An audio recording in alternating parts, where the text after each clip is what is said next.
आप जानते हैं कि आपकी इनकम का एक हिस्सा जो आपकी रेगुलर सैलरी नहीं है, फिर भी सैलरी की तरह टैक्स हो सकता है। ये एक ऐसी आमदनी है जो दिखती सैलरी नहीं पर मानी सैलरी जाती है। आज हम इनकम टैक्स एक्ट की एक बहुत ही महत्वपूर्ण विषय पर चर्चा कर रहे हैं, profits in lieu of salary. ये वो विशिष्ट पेमेंट्स हैं जो एक एम्प्लॉई को उनके रेगुलर तनख्वाह के बदले या उसके अलावा मिलते हैं, और इनकी टैक्सेबिलिटी को समझना आपके फाइनेंशियल सफर में एक मजबूत कदम साबित हो सकता है। इसे बेहतर समझने के लिए कुछ कहानियों का सहारा लेते हैं। सोचिए, कंपनी में रीस्ट्रक्चरिंग हुई और एक एम्प्लॉई को अचानक टर्मिनेशन कॉम्पेंसेशन यानी एक सेवरेंस पैकेज दिया गया, या किसी ने अपनी कंपनी से वॉलंटरी रिटायरमेंट यानी वीआरएस लेने का फैसला किया और उसके लिए उन्हें एक बड़ी रकम मिली। ये दोनों ही अमाउंट्स इनकम टैक्स एक्ट के सेक्शन 17 के अंतर्गत profits in lieu of salary माने जाते हैं। हालांकि ये जानकर आपको इंकरेजमेंट मिलेगी कि कानून ने इन परिस्थितियों में कुछ राहत भी दी है, जैसे रिट्रेंचमेंट के केस में सेक्शन 1010B के तहत और वीआरएस के केस में सेक्शन 1010C के तहत टैक्स एग्जेम्पशंस यानी छूट का प्रावधान है।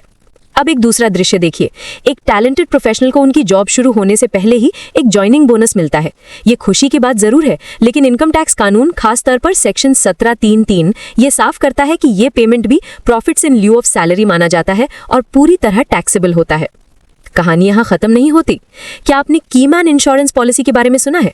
ये एक पॉलिसी है जो कंपनी अपने किसी मुख्य यानी की एम्प्लॉय के लिए लेती है। अगर कंपनी ये पॉलिसी उस एम्प्लॉय को मानिए रिटायरमेंट पर ट्रांसफर करती है, तो उस पॉलिसी की पूरी सरेंडर वैल्यू बोनस के साथ profits in lieu of salary मानी जाएगी और इस पर कोई टैक्स एग्जेम्पशन अवेलेबल नहीं है। इसी तरह से अनरिकग्नाइज्ड प्रोविडेंट फंड से मिलने वाले पे आउट का वो हिस्सा जो आपके एम्प्लॉयर के कंट्रीब्यूशन और उस पर मिले इंटरेस्ट से बना है, वो भी profits in lieu of salary कहलाता है और टैक्स के दायरे में आता है। ये जानकारी असल में एक शक्ति है। Profits in lieu of salary को समझना सिर्फ टैक्स कंप्लायंस से कहीं बढ़कर है। ये आपकी फाइनेंशियल प्लानिंग और करियर के जरूरी फैसलों को मजबूती देने का एक जरिया है। आपकी मेहनत की कमाई केवल आपकी मासिक तनख्वाह तक सीमित नहीं है।